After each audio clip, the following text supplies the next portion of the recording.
Prisoners could now board those big Air Force planes for the premier leg of their flight back to the States, what the government had dubbed Operation Homecoming. They would first land at Clark Air Base in the Philippines for some needed medical attention, a clean bed, and a new issue of uniforms. Their arrival at Clark was almost as good as being back in the States. As the huge planes landed, crowds of patriotic Americans and some family members were on hand to welcome the heroes home.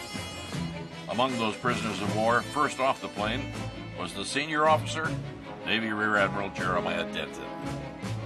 We are profoundly grateful to our Commander-in-Chief and to our nation for this day.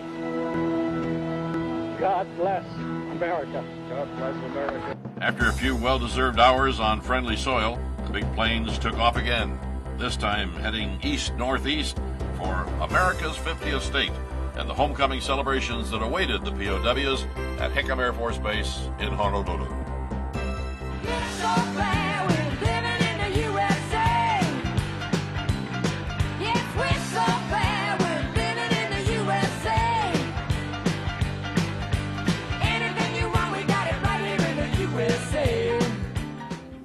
I can't tell you just the things we take for granted, like a soft bed.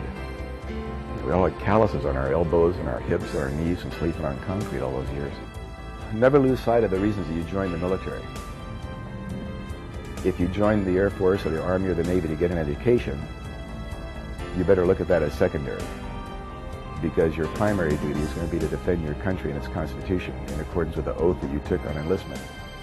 So don't ever try to kid yourself on the fact that it always happens to the other guy, because it doesn't always happen to the other guy. Now a much sought-after national public speaker, Jerry has taken his story and that of his colleagues to an appreciative audience across the nation and around the world. He tells them what it was that got him through those horrible years in Hanoi and how it didn't hit him really until his arrival back home in 1973.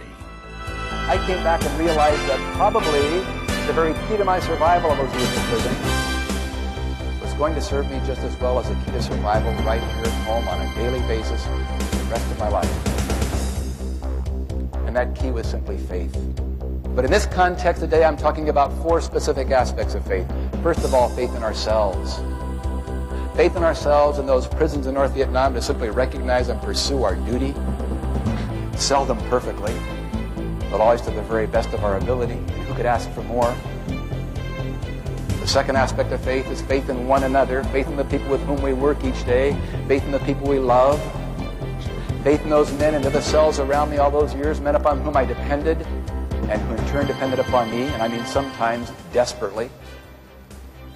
The third aspect of faith is faith in our country, America, her basic institutions and our national purpose and cause at any given time. And the fourth aspect of faith, of course, faith in my God, perhaps the foundation for it all.